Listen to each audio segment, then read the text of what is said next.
Chapter 65, Learning to Learn. Phyllis sat on the metal table with her heavy robes draped around her legs, tank top loose on her shoulders, posture annoyingly relaxed. Louette paced in slow circles like a lion, keeping herself calm. Rylan watched from the very back, hands clasped behind him, wearing an expression that said he was fully prepared to watch his students implode. Didn't take long. Liz, always the boldest, finally reached her breaking point. Are you going to teach us magic now? Arms crossed, chin up, on edge. Vouette shot her a look, but stayed silent, still arranging her thoughts. Rylan grinned, and Orla's eye twitched. Well? Liz demanded. Orla hopped off the table, stretching lazily like she had all the time in the universe. You brought us here to learn magic, didn't you? Liz pressed, stepping forward as if she dared them to challenge her.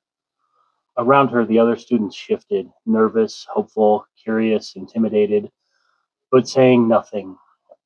First, Vouette said, locking eyes with Liz, we have to teach you how to learn all over again.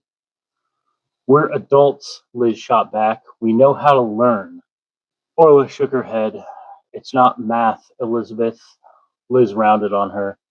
You said you weren't going to teach us. You said that wasn't your role. I said it would take a miracle for me to teach you, Orla corrected calmly.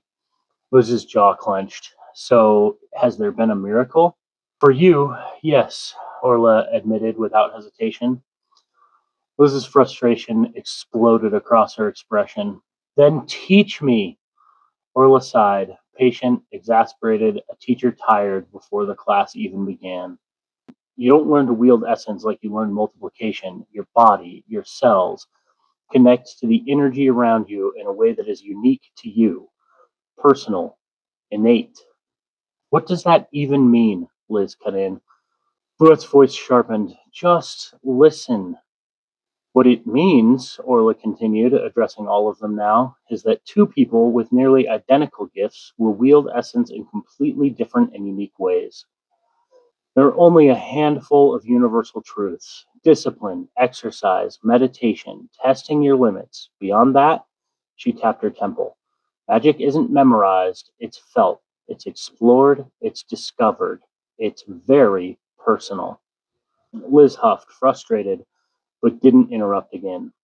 Liz, Orla said, stepping close, you have to learn how to learn. If you cling to the illusion that you already know how this works, your failures are going to crush you. We're not children, Liz whispered angrily, so stop treating us like kids. And stop acting like them, Orla snapped back. You think an hour or a day with us will make you masters? That will hand you a spell book and you'll memorize your way into power? It does not work like that. Vouette stepped forward, voice calm but firm.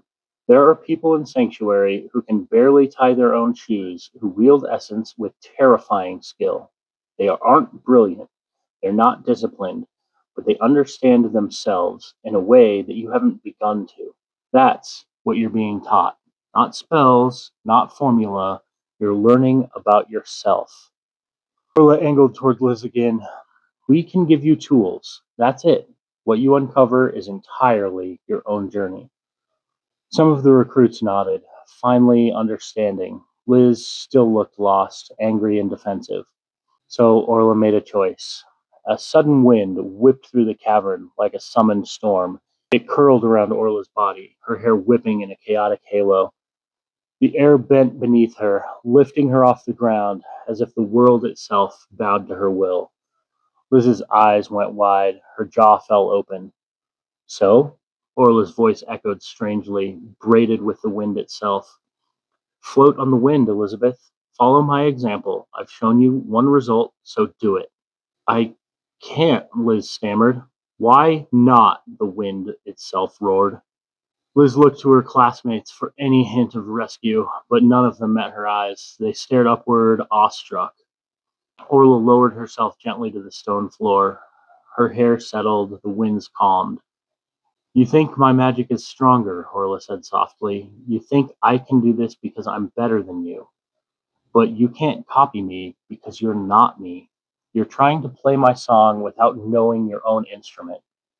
Bluette stepped forward, building on the idea. Magic is like music, she said. Every one of you is born with a different instrument.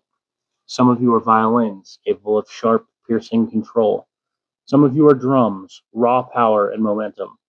Some of you are flutes, subtle, precise, emotional.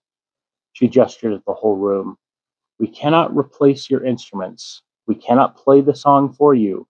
We cannot hand you a sheet of music and expect you to know it. Bluette's voice grew stronger and more urgent. What we can do is teach you rhythm, teach you breathing, teach you how to listen, how to hear the first notes of your own power. But the melody, the composition, the mastery, she tapped Liz's chest. That comes from you, only you. The room went still, thoughtful. A few students nodded in genuine understanding. Liz looked hurt, but also scared and vulnerable. What if, her voice wavered, what if we can't learn? What if we're tone deaf? Or we don't have an instrument at all? Orla stepped close again, her expression softening for the first time. Everyone can learn. Everyone. Some take longer. Some need to find the right rhythm. But every soul has its own song. Liz swallowed hard. Everyone? Orla nodded. Yes, Liz. Even you.